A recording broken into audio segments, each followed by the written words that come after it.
India, good evening. You're watching Times Now, India's election news headquarters. This is the Election Premier League. The stage is set for mega Rajasthan poll battle. Voting will be taking place on November 25th. And the voters will decide who gets to sit on the throne of Rajasthan as the result come out on December 3rd. Now, it's a direct contest, as you know, between the BJP and Congress in Rajasthan for the 200 assembly constituencies. Today in Times Now's Election Premier League, we bring you a special report from Rajasthan's Sanganer Assembly constituency. आपने campaigning शुरू कर दी है, क्या समस्याएं निकल के आ रही हैं सामने जो पिछले 5 साल या 2018 से पहले लोगों की अब तक सामने हुई? आपके सामने क्या निकल के आ रहा है? देखिए, प्रमुख रूप से अगर हम समस्याओं की बात करें तो सांगानेर और जयपुर। सांगानेर की पहचान बहुत बड़ी है और जो रंगाई और छपाई का काम जो वहाँ होता है, बहुत बड़े उद्योग हैं, उससे बहुत बड़ा जन समूह उससे जुड़ा हुआ है। तो वो पुराने उससे ही चल रहा है। निश्चित रूप से उसमें काम करने का आवश्यकता है, काम करने की उसमें आवश्यकता है, तो उस उद्योग को बढ़ाने की आवश्यकता है और उद्योग धंधे उसमें बढ़ सकते हैं, लोगों को रोजगार मिल सकता है। निश्चित रूप से जितना वो बढ़ना चाहिए था वो नहीं बढ़ा है, तो उसको बढ़ाने का काम करें। आपकी जो अप्रोच रहेगी वो व्यापार और रोजगार की जो अप्रोच है वो ऐसा लग रहा है सामने आ रहा है कि व्यापार और रोजगार को आप लोगों में बढ़ावा देंगे, लोगों को जो है अट्रैक्ट करेंगे अपनी तरफ। बट बीजेपी का आपको यहाँ प्लेस करना, आपको क्या लगता है पार्टी को कितनी मजबूती देगा और आपके कैंडिडेचर को कितनी मजबूती देगा? देखिए, मैं कहना चाहता हूँ हमारा संगठन यहाँ मजबूत है, पार्टी मजबूत है। लंबे समय से हमारे यहाँ प्रत्याशी जीत रहे हैं। संगठन का काम यहाँ बहुत है, जनसंघ के जमाने से लेकर आज तक यहाँ बड़ा काम हुआ है। हमारा कार्यकर्ता साल के 365 दिन काम करता है और मैं देख रहा हूँ कार्यकर्ता में जितना उत्साह है, उमंग है। और एक मैंने देखा है यहाँ बुजुर्ग कार्यकर्ता है, उन्होंने संगठन को इस तरह से खड़ा किया है, आज भी वो काम कर रहे हैं। कल कार्यालय के उद्घाटन में जिस तरह का जन समूह आया, निश्चित रूप से मैं कह सकता हूँ कि कार्यकर्ता में बहुत तगड़ा उत्साह और उमंग है और इसलिए मैं कह सकता हूँ कि बहुत अच्छे मार्जिन से सांगानेर सीट हम जीते। एक बार फिर से आपका कैंपेन इस बार परवान पर है। जी, कैसे देखते हैं इसको, जनता का सपोर्ट कैसे देखते हैं? बीजेपी के जो कैंडिडेट हैं उनके सामने आपका मुकाबला आपके हिसाब से क्या है? देखिए, बीजेपी ने पिछले 20 सालों से यहाँ कुछ भी नहीं किया। ज्यादातर वो अपने प्रत्याशी बदलती रहती है और लोगों की जन भावनाओं के साथ खिलवाड़ करती रहती है। पिछले विधायक ने कुछ नहीं किया 5 साल, उसका टिकट काट के नए को भेज दिया 200 किलोमीटर दूर से यहाँ बाहरी को, तो जनता के अंदर उसका भी लेके आक्रोश है। दूसरा, पिछले 5 सालों से हमने जनता की यहाँ सेवा की है पूरी ईमानदारी और निष्ठा से। पिछला चुनाव हारने के बाद हमने सांगानेर में कार्यालय खोला जिसमें आप खड़े हैं। 24 घंटे हमारा जनसेवा कार्यालय खुलता था। जनता की आई हुई की सुख दुख के बीच में हमारे लोग खड़े रहते थे, उनकी सुनवाई होती थी, उनके कामों पर हम लोग संघर्ष करते थे।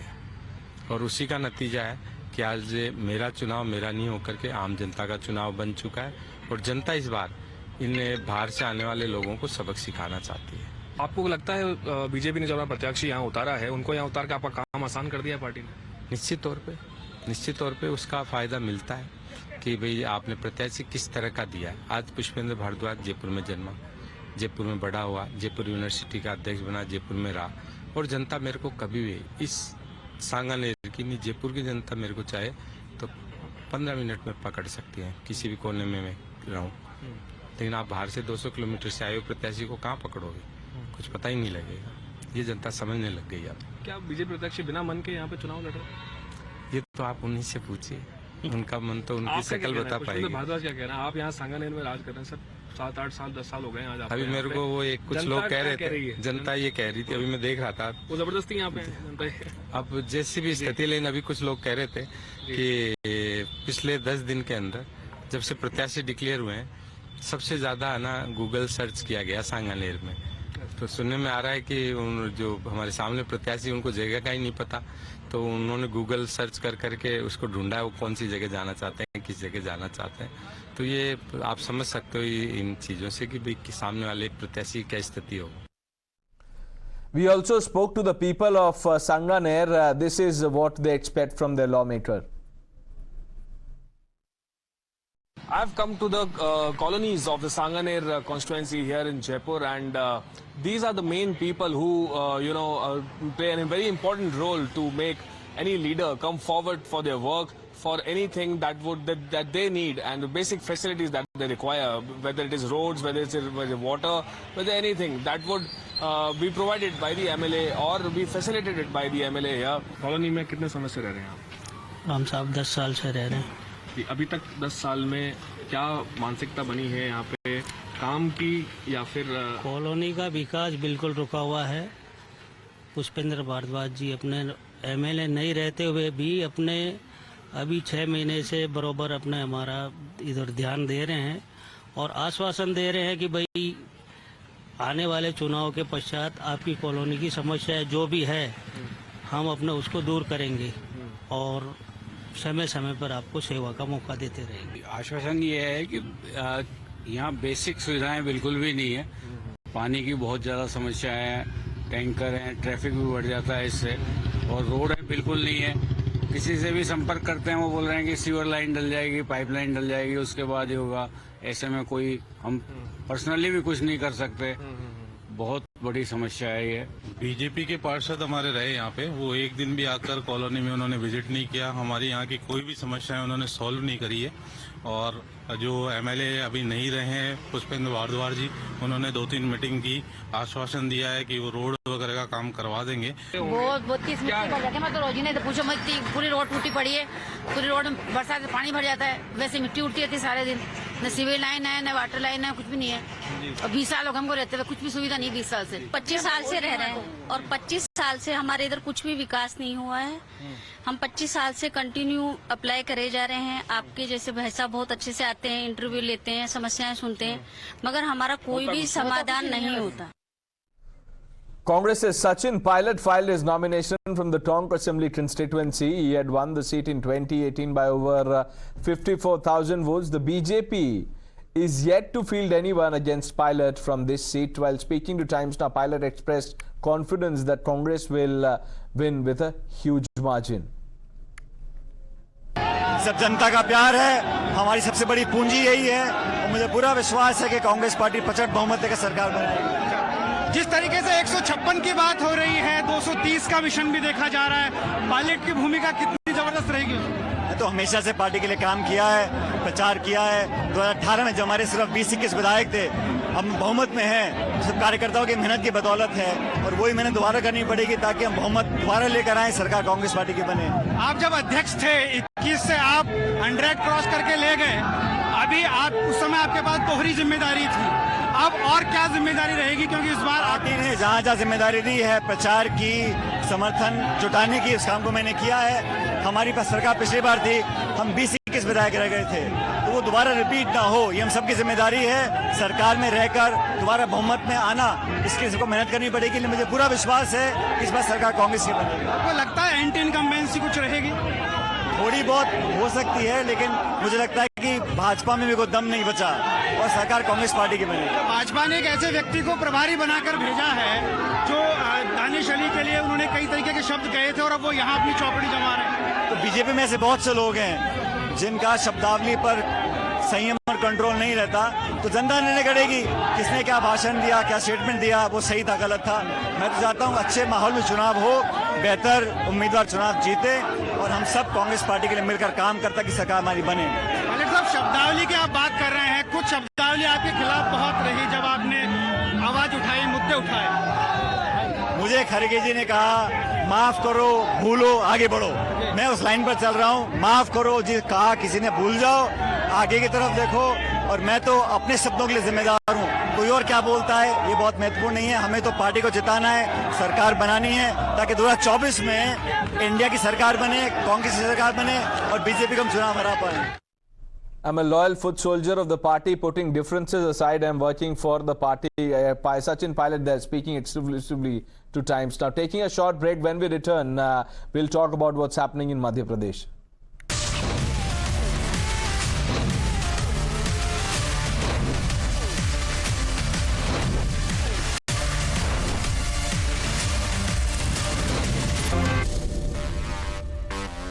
Welcome back. Polling in Madhya Pradesh is set to take place on November 17. The Bhopal Southwest constituency has been a traditional stronghold of the BJP. However, in 2018, Congress's PC Sharma brought victory for the Congress party, and this time incumbent Congress MLA PC Sharma will take on BJP's Bhagwan Das Sabnani from this seat. We are in land of lakes, Bhopal, heart of India, and we are in New Market. This place falls in Bhopal Southwest. BJP's Bhagwan Das Sabnani is contesting against a former minister PC Sharma, who is a Congress candidate. But we speak to few of the voters here. Their voices are very important. Ultimately, it is them who will decide who is going to wrest power from each other, who will be in the power seat. As you can see, this is a festival season right now, and few of the women are getting the mehendi done. Yeah, mehndi लगवा रहे हैं? Yes festival है इसलिए? Yes, करवा चौथ। करवा चौथ है। एक festival और आ रहा है, फेस्टिवल ऑफ डेमोक्रेसी, जिसमें आपको वोट देनी है। नहीं, हम लोगों की तो ड्यूटी भी है। आप लोगों की ड्यूटी भी है। कितना इम्पोर्टेंट आपको लग रहा है ये चुनाव? इम्पोर्टेंट तो है, क्योंकि इसमें सब लोग अपने हिसाब से देंगे जिसको जो चाहिए गवर्नमेंट। दोनों पार्टी ना महिलाओं को वो करने की कोशिश कर रही है। कोई कह रहा है सिलेंडर के रेट कम कर दिए, कोई कह रहा है कन्या निधि, किसी को लखपति, लाडली बहना योजना। आपको लगता है इन सब योजनाओं का हमें कोई भी योजना नहीं मिल रही है। कुछ नहीं सोचा, पर आपकी कोई प्रेफरेंस नहीं है कि किसको वोट करना है? देखूंगी अभी। वोट लेने के बाद सब सुविधा बंद हो जाएगी, क्या होगा? कुछ नहीं होगा। आपको मिलती है इसमें से कोई सुविधा? हमको तो कुछ नहीं मिलती है। तब नहीं मिलती है। अभी यहाँ पे बैठने भी नहीं देंगे, थोड़ी देर बाद में हम सबको हटा देंगे यहाँ से। नहीं हटा देंगे, पर सुविधा तो कोई मिलनी चाहिए महिलाओं के लिए। मिलनी चाहिए, कुछ भी सुविधा नहीं है। मुद्दे क्या, जो गैस सिलेंडर के जो इतने भाव ऊपर हैं, तो उसी में महिला यही देखकर वोट डालेंगी। कोई जैसे कि राजस्थान जो सरकार है, उसने अपने राजस्थान में उन्होंने 500 समथिंग अपना वो कर दिया है गैस सिलेंडर के भाव। तो हम यही देखेंगे कि कौन सी सरकार महिलाओं के प्रति थोड़ा उनके घरेलू खर्चों को लेकर थोड़ा जो आपस में अपना सही भागीदारी दिखाएगा, हम उन्हीं को वोट देंगे। बिल्कुल, महिलाओं को लेके बहुत जोर है इस चुनाव में। दोनों पार्टीज, उन्हें पता है आधी भागीदारी महिलाओं की है, तो दोनों पार्टी जो है महिलाओं को लेके बहुत स्कीम निकाले हुए हैं। लाडली बहना हो गई, आज कांग्रेस ने कहा है कि जब उनके विवाह होंगे हम उनको हेल्प करेंगे। जी, दोनों तो अपने तरीके से सही कर रही हैं, पर अब जो इस मुद्दे को सही से सॉल्व करें, जैसे कि कोई बहनों सभी ने बोल दिया, पर अब जो आगे होएगा उसका तो पता नहीं ना। अब अभी तो सभी बोल रहे वोट के लिए कि हम ये करेंगे वो करेंगे, जब जीत जाए जब पता चलेगा। वो तो ये पैसे भी डाल रहे, वो आएंगे भी बाद में, नहीं भी आए, ये क्या इसका थोड़ी आगे का हमें मालूम है। तो आपको लगता है कि मुद्दे क्या होंगे आपके लिए? जब आप वोट करने जाओगे तो आप कैंडिडेट देखोगे, आप मुद्दे देखोगे, शिवराज सरकार ने, मामा ने क्या किया है वो देखोगे, या कमलनाथ जी जो प्रॉमिस करे वो? अभी तो देखो मामा ही कर रहा है सब कुछ। हाँ, अभी तो हमको मामा को देख रहा है, सब मामा ही कर रहा है अभी। मेरा तो सिर्फ इतना कहना है, कोई भी सरकार बने, व्यापारी के हित में जो सोचेगा, व्यापारी उसकी तरफ आकर्षित होगा और उस पार्टी को वोट देगा। रही बात भाजपा की या कांग्रेस की, इससे अब व्यापारी, मैं समझता हूं कि बहुत ज्यादा इंटरेस्ट नहीं दिखाता। जो भी आए व्यापारी का काम करे, व्यापारी के हित में काम करेगा। If you look at the voices, there are many issues here in Bhopal Southwest, but more so they are looking at the party's policies and promises. Varying voices, but they all believe that freebie is not a good option. All the government should not pursue this. Let's now look at this report from Bhopal North constituency. The son of six-time MLA Arif Akil is pitted against BJP's Alok Sharma from this seat. We are standing in Chowk, which is heart of old Bhopal. You can see the textures, the culture, the civilization which is in the labyrinth lanes of this particular area. We have many voters with us as well as former journalists and some new journalists with us who will speak more about the politics that is in Bhopal North seat. It is a very interesting seat. Arif Akil has been a sitting member, sitting MLA for many years now.